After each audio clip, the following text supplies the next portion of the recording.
This is your government video on the requirements for democracy. Hopefully you remember what the word democracy says. We went through that on a previous video. Democracy means government by the people. So in a democracy, that means that we have to have some way for citizens to tell the government what they like and don't like. And we typically do that through elections. So there has to be a system in which the people can vote either directly on laws or vote for representatives and senators to decide laws for us. Those elections also have to be free, frequent, and fair.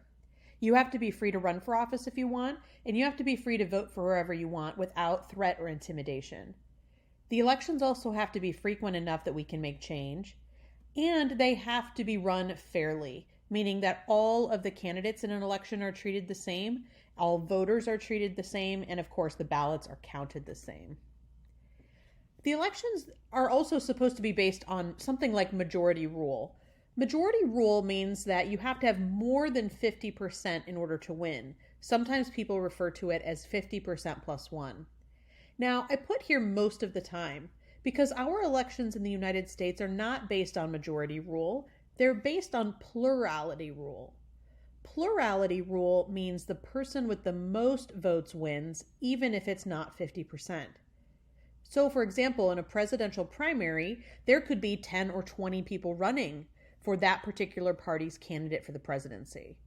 If you have 10 candidates running for an election, the person with the most votes wins, so that could be something like 15 or 20%.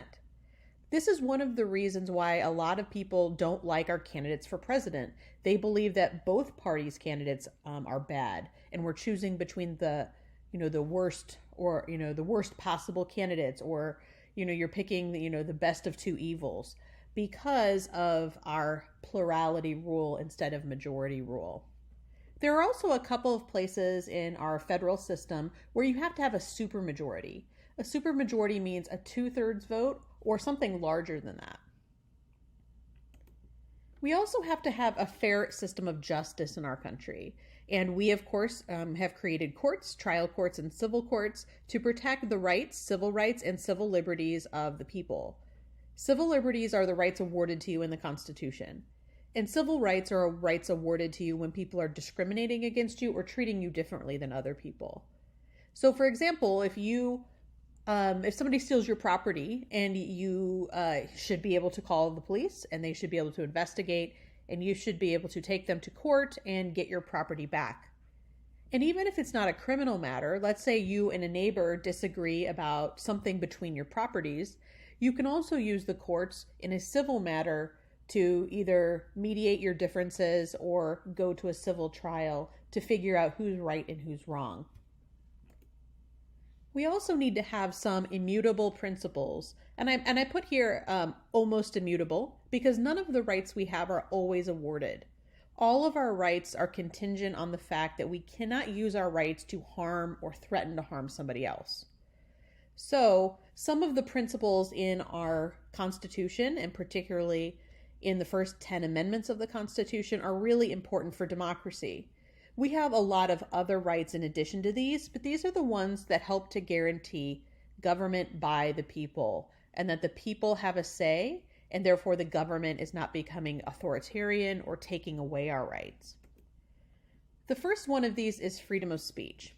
Freedom of speech is in the First Amendment to the Constitution, and for obvious reasons, in a democracy, you need to be able to speak your mind freely about what you like and don't like about the government, about which candidates you like and don't like, about policies, and you should not have those rights infringed on, and you should not, of course, be jailed or threatened by the government for speaking out or criticizing governments or political parties.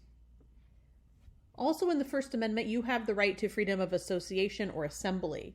This means that you have the right to associate with like-minded people. So, similar to freedom of speech, you can also band together in a interest group, or band together at a protest, or band together in a political party and speak your mind as a group. And that is also very important for democracy because that's how a lot of our work gets done. One person's vote might not have a huge difference in a country of millions of voters. But if you have a large group, that gets really active on social media and they start to protest and they start to hire lobbyists, then we can start to make a lot of change. And the third one is the freedom of the press. This one is also in the First Amendment to the Constitution. In order for democracy to work, we have to have a free press that is not restricted or constricted by the government. Because for you and I to be able to vote properly for our best interests, we have to know correct, truthful information about the candidates running for office, about the elected officials and what they've been doing during their last term. We have to be able to get free access to information so that we can determine which candidate is the best. So if the government is restricting the press or lying to the press, and therefore we're making what we think is a good decision, but we're not actually getting real information about it, and that can be harmful to democracy.